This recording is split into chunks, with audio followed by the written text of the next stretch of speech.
नमस्कार, मैं हूं पुष्कर चौहान और आप देख रहे हैं बड़ी खबर।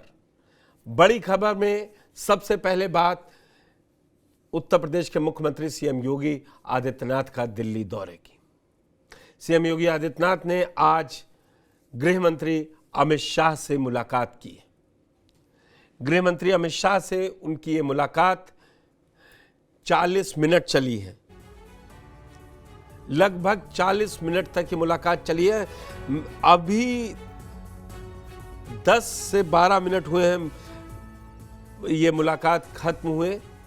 ये बड़ा अहम सीएम योगी का दिल्ली दौरा है, क्योंकि प्रदेश को नया प्रदेश अध्यक्ष मिलना है।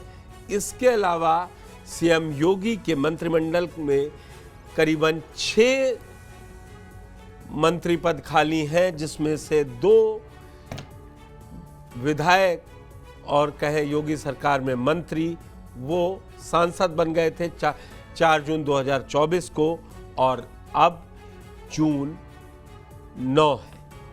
तो 1 साल से वो 2 बड़ी पोस्ट खाली हैं, जिसमें अनूप प्रधान जो खैर विधानसभा से विधायक थे और वित्त एवं राजस्व राज्य मंत्री थे।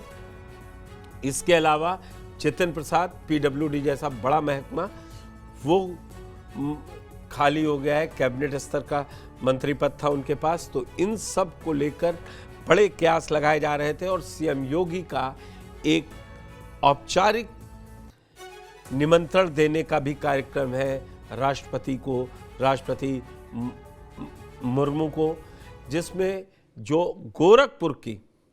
गोरखपुर में आयुष विश्वविद्यालय है उसके उद्घाटन समारोह में शामिल होने के लिए वो निमंत्रण देने आए हैं। हालांकि उनकी सियासी मुलाकातें भी बहुत हैं।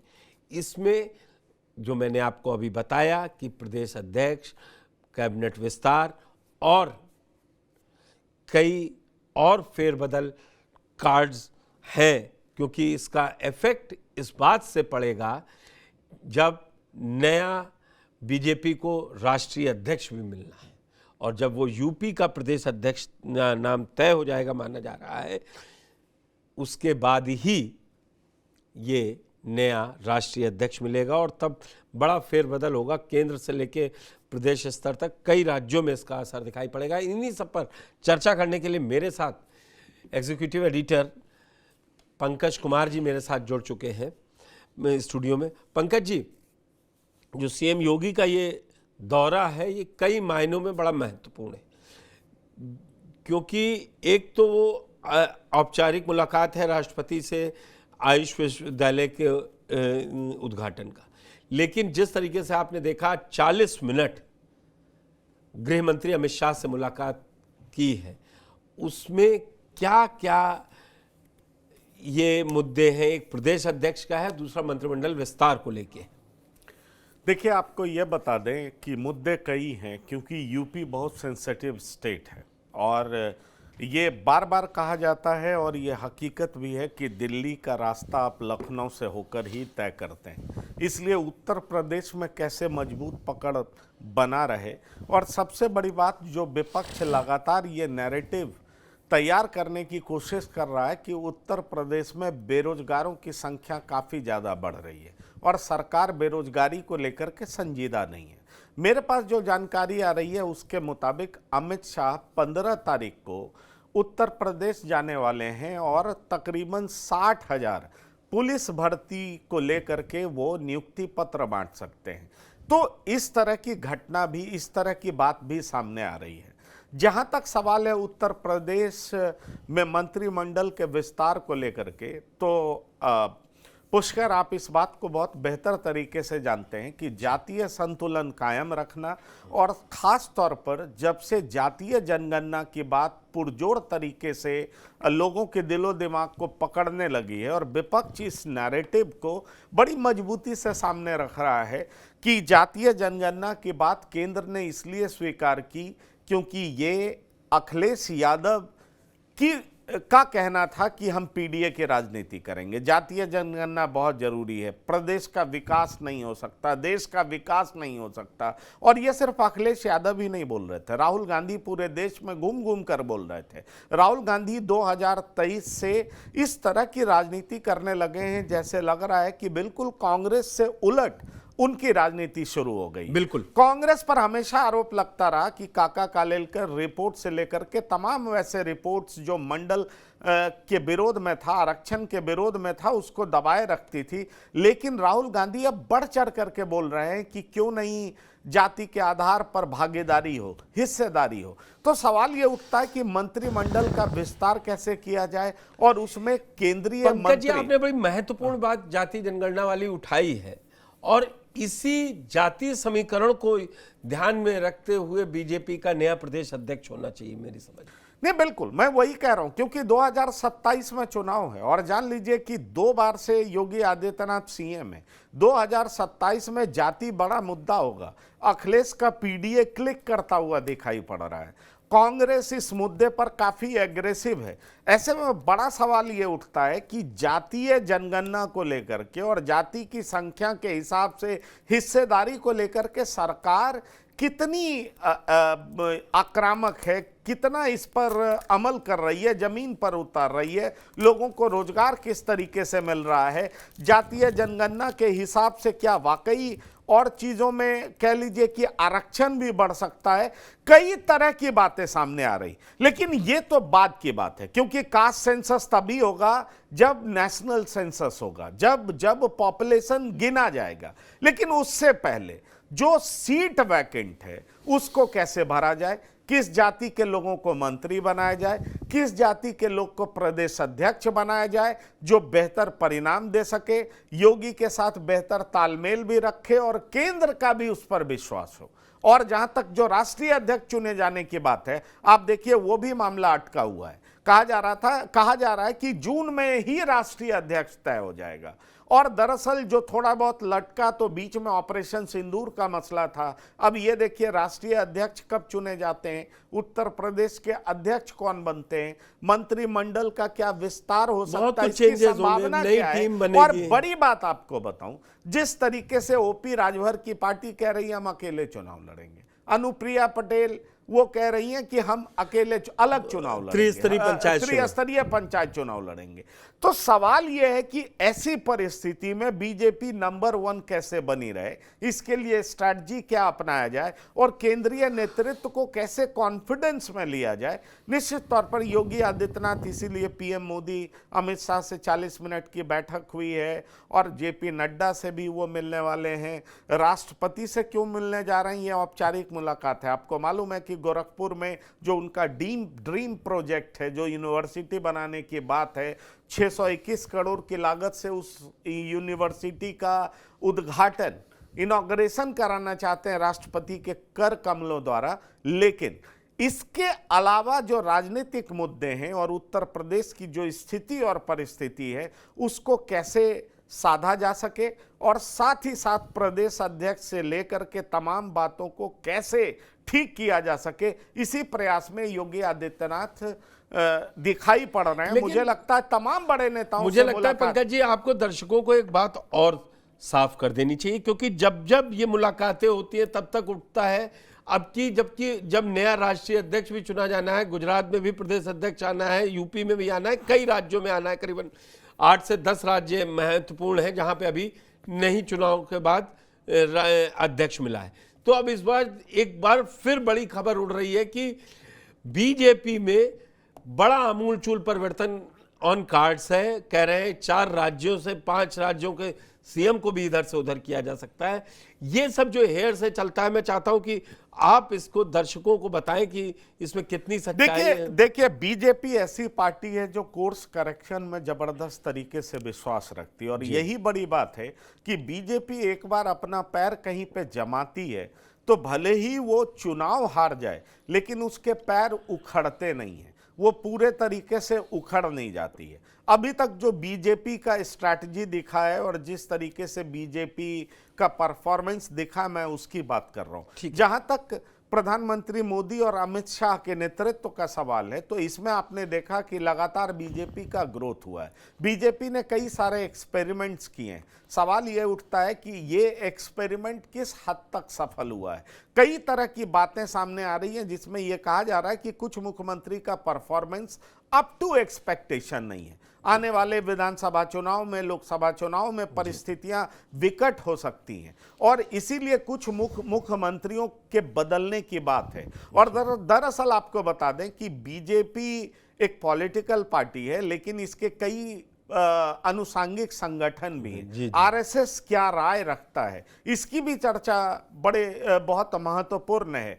इसलिए मैं आपसे बता रहा हूं कि जो 2027 का प्रेसिडेंट का इलेक्शन है और उत्तर प्रदेश का इलेक्शन होगा, बिहार का पहले इलेक्शन होगा, बंगाल का इलेक्शन होना है। ज्यादा विधायक जीतेंगे तभी बीजेपी अपने मनमाफिक प्रेसिडेंट को वापस बिठा सकती है, ला सकती है। और यह बहुत इंपॉर्टेंट है कि बीजेपी जिसको प्रेसिडेंट बनाना चाहे बीजेपी बना सके। तो सवाल यह उठता है कि बीजेपी नंबर्स को इंक्रीज करना चाहेगी और ये नंबर्स चूंकि लोकसभा में बीजेपी का एक्सपेक्टेशन पूरा नहीं हो पाया, तो उत्तर प्रदेश में कैसे हो, बिहार में कैसे हो, बंगाल में बीजेपी कैसे बेहतर करे, ये बीजेपी मैसेज देना चाहेगी। इसलिए बहुत सारा आमूलचूल परिवर्तन आप देखें। और उसमें योगी आदित्यनाथ की भूमिका बड़ी भूमिका है, क्योंकि उत्तर प्रदेश से 80 लोकसभा सीटें, 31 राज्यसभा सीटें, 200 403 विधानसभा की सीटें, 100 विधान परिषद की सीटें, तो कुल मिला के बड़ा गेम होता है उत्तर प्रदेश जब साधा जाता है।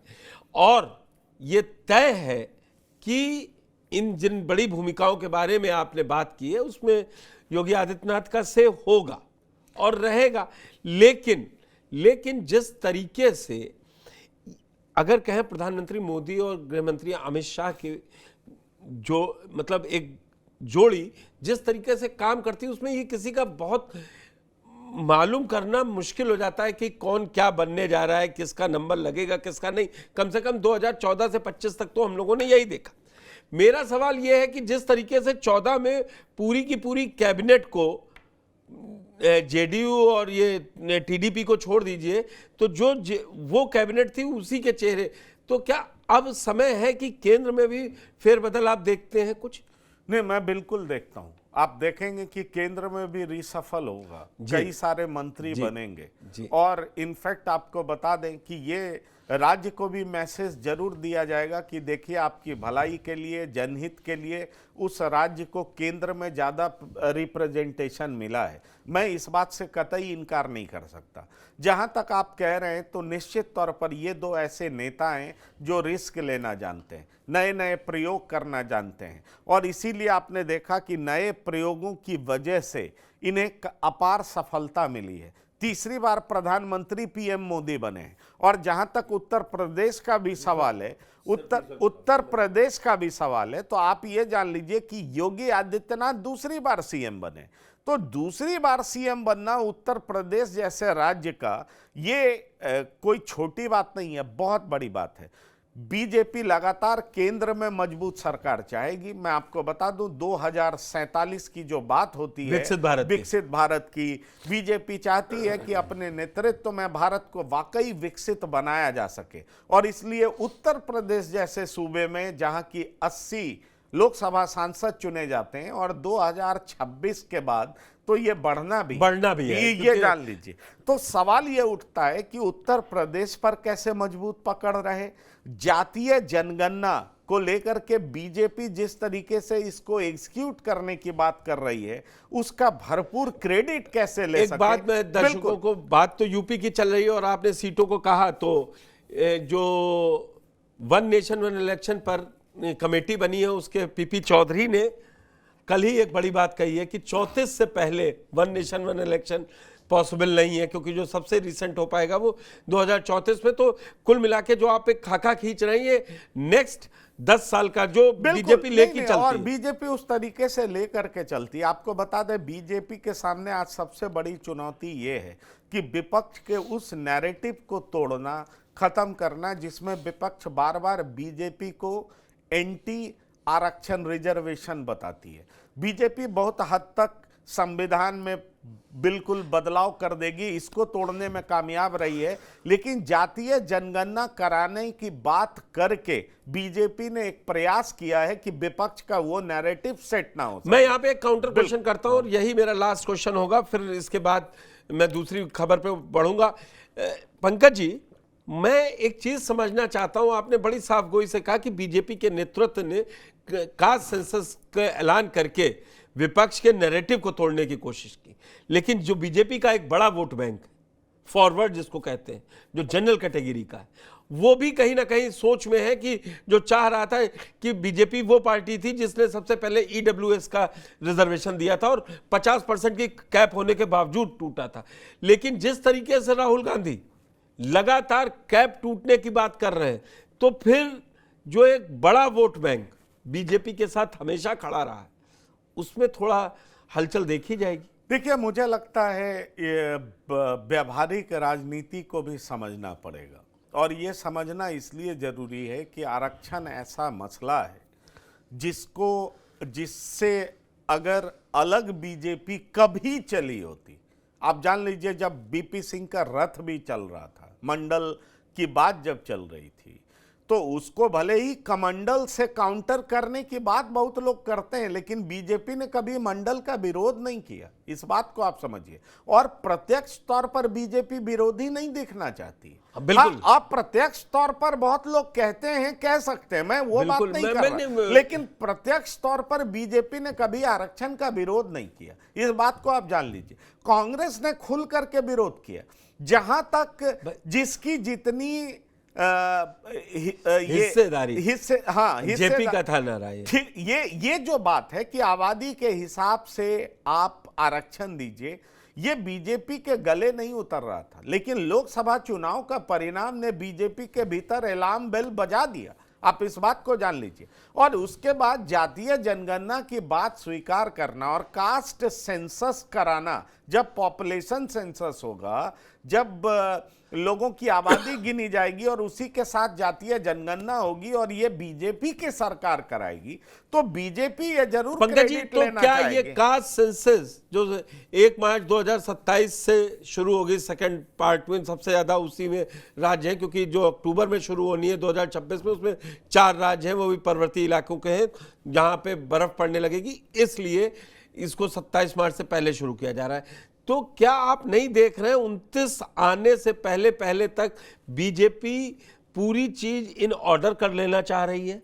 क्योंकि 27 का चुनाव तो निकल जाएगा बिना कास्ट सेंसस के, लेकिन फिर 29 ही सबसे बड़ी। बिल्कुल, ये बात मैं आपको बता दूं कि बीजेपी को जिस चीज को बहुत तेजी से काउंटर करना है वो यही है कास्ट सेंसस। बिल्कुल। और कास्ट सेंसस की बात को मान करके बीजेपी इसको कराना चाहेगी, और जो राहुल गांधी जगह जगह घूम करके वो यूनिवर्सिटी में बात कर रहे हैं कि प्रोफेसर कितने ओबीसी हैं, कितने ईबीसी हैं, ब्यूटी कॉन्टेस्ट में पूछ रहे हैं आप में से कितने, क्रिकेट मैच में पूछ रहे हैं, वो तो क्रिकेट में पूछ रहे हैं, इस तरीके की राजनीति राहुल कर रहे हैं। तो इसका काउंटर बीजेपी जब तक पूरे तरीके से नहीं कर लेगी, हिंदुत्व का जो उसका कॉन्सेप्ट है और उसकी जो राजनीति है, वो कभी सफल नहीं हो सकती। मुझे लगता है बीजेपी को इस बात का एहसास हो गया है। हिंदुत्व वर्सेस कास्ट सेंसस को जब काउंटर करेंगे तो क्या कास्ट सेंसस के रिजल्ट आएंगे, तो उसके बाद ये 89 में कहा गया था कि सोशल इंजीनियरिंग है पहली, तो क्या 2029 या 28 में जो रिजल्ट आएंगे कास्ट सेंसस के, तो एक दूसरी सोशल इंजीनियरिंग की नींव रखेंगे? इन सब पर चर्चा के लिए हमारे साथ शामिल होने के लिए पंकज जी आपका बहुत बहुत धन्यवाद।